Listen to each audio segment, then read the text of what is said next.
We've been exploring a lot around the coping skills that we use in times of stress.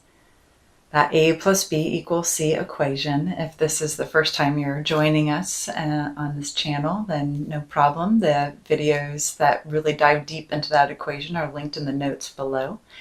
And just for a quick overview, A, an activating experience happens, plus B, our behavioral electrochemical response, a cortisol shot, which then results in C, the coping skill, which is the booze or the pot or the food or the sex or the overworking or whatever it might be that you use to manage your system for an easy button fix to pull yourself out of the emotional experience. Now, one of the core parts of this equation is an idea called self-betrayal. When we engage in self-betrayal, we leave ourselves open to great vulnerability as well as engagement in those less than preferable coping skills. So in this video, we're going to spend a little bit of time unpacking self-betrayal. Self-betrayal has two core components. One is self-betrayal of self, meaning that somebody is stampeding in on a boundary and we're not stepping up and using our voice and our words to take care of ourselves. Another version of self-betrayal is where we're not treating another human the way that we believe that we should. Both of those experiences result in compounding experiences of guilt and shame. Sometimes they coexist. Sometimes they exist entirely outside of one another. Think about a moment where you just weren't your best self. And then notice, were you letting yourself down in terms of protecting yourself? Were you telling yourself a story about the other person?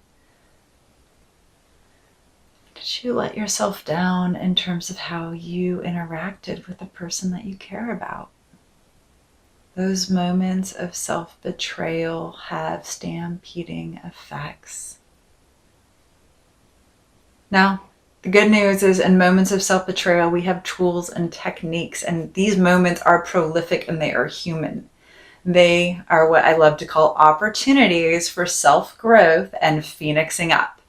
Because when we use those moments of not being our best selves, it's an opportunity to fly into the flames of, oof, that felt really gross. I can't believe I did that.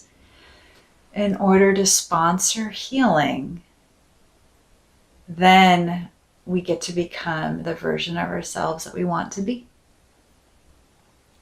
In those moments, don't reach for the food.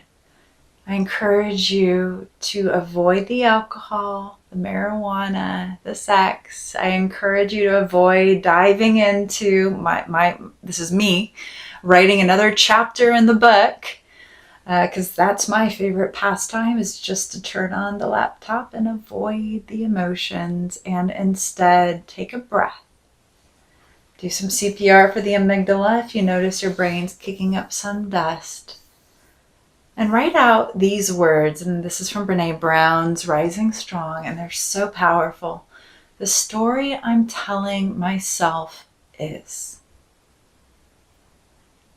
And complete that sentence. And you might need to write those words several times. And then bring that story front and center and read it out loud and notice the story you're telling yourself. And check in.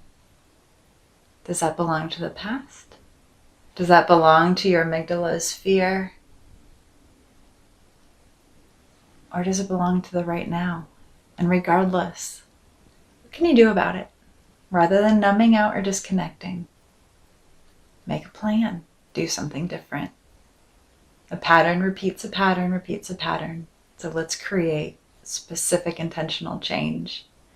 Self-betrayal is an incredible opportunity for self-growth when we allow it to be. If these videos are helpful for you, please like them, please share them, subscribe. We have many more coming. It's a joy being a part of your healing journey. I look forward to seeing you soon.